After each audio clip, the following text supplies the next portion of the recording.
Hi guys, Arthur here from Homeowner DIY. Guys, this is your quick tip of the week. So my toilet here, the problem is that the fill valve keeps activating. So this is the fill valve here. So this is what I hear.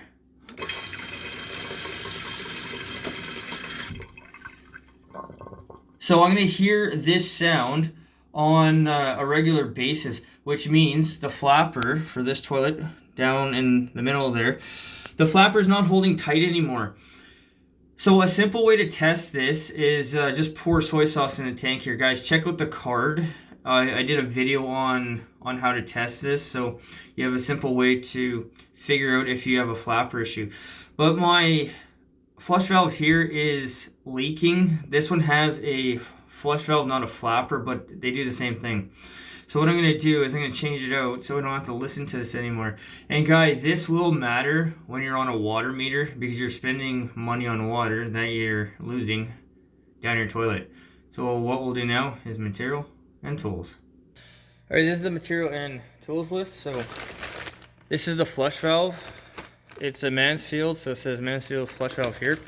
This is the equivalent to a flapper for other brands of toilets. I don't know why Mansfield has done it this way, but it is what it is. Gloves, and then a big pair of channel locks. So guys, if you do not have a pair of channel locks this big, use a pipe wrench instead.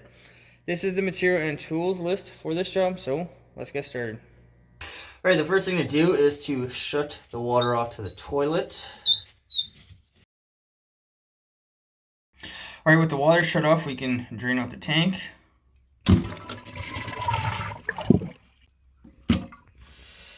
Alright, so there's a little bit of water left in the tank, but it's not a big deal. So for this one here, there's 1, 2, 3 bolts that hold the tank here down to the bowl. So those bolts need to be removed. And a little bit of water left in the tank. I mean, I'll just wipe it up after I'm done. Alright, so the 3 bolts need to be undone. So there's a plastic nut underneath. So just unscrew it. It doesn't matter which order you do this in. Alright, with the 3 bolts loosened off so our tank is loose, the supply line can be unscrewed. Guys, in case you're stopped, and in case this stuff is not holding tight, just have a container for the water to drip into. Alright, so now the tank can be lifted up off the toilet. So the excess water, just throw that back into the toilet. Alright, so this gasket can be taken off.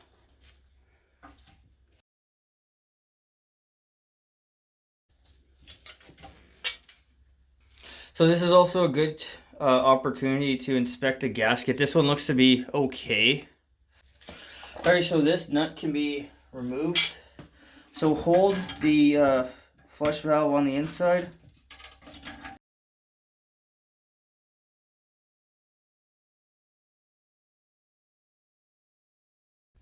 Alright, so the flush valve can now be removed. So the nut is already taken out. Pull it off to the side. And then we have a clamp up here. And this is our old flush valve.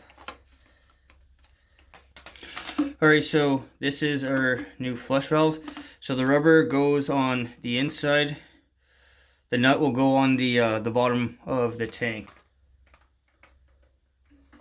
So slide the arm over.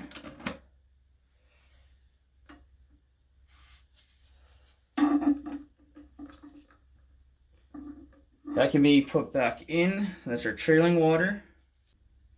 Alright, so for the flush valve, hold it down and then put the nut onto it.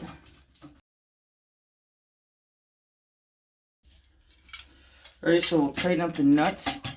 Now, this is only plastic, so be careful. So for this nut, I would say don't even tighten it up until you feel resistance, because you can crack the tank. So we'll put our ring back on.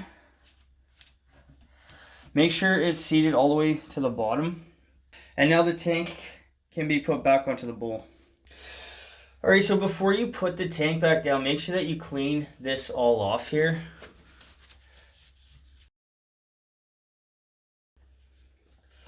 So now we'll put the tank back on. And then we'll re-tighten up the nuts. Alright, once again for the bolts, it doesn't matter which order that you do this in. For these bolts, you can also use a wrench. Just be careful because in this case, they are plastic and they're old, so they're very brittle and they can break very easily. That is why I decided to hand tighten them instead of using a wrench. But if you have a leak after hand tightening them, you can use a wrench to tighten them down more. Just be careful about it. Alright, so that's one. So what I would suggest is get the nuts down for all the bolts together, and then in a cross pattern, tighten down the nuts. If you tighten one down, the tank is going to be crooked and it can leak. Alright, with the nuts all tightened up, we'll put the toilet line back on. Alright, so the stop can be turned back on.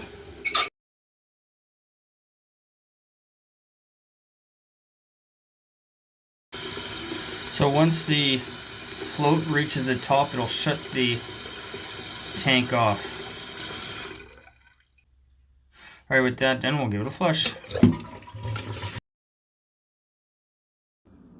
Alright, the last thing to do is check for leaks. So check for leaks here. Check the gasket. It doesn't hurt to take a flashlight. Alright, so if you want to have a look, so this red ring here, you see how it's all deteriorated? Like you can see that. So all this does is when you flush, that'll lift this collar up and then it'll fall back down. And just at this point, 14 years of it doing like this is why this is rotted out. This part was $14. I don't know if you can just get this, the gasket itself, but this is also in rough shape as well. So guys, for the money, I'd say just buy a new part and then throw it in yourself. But this is a relatively simple job, especially with a video just like this. Guys, that is your quick tip of the week.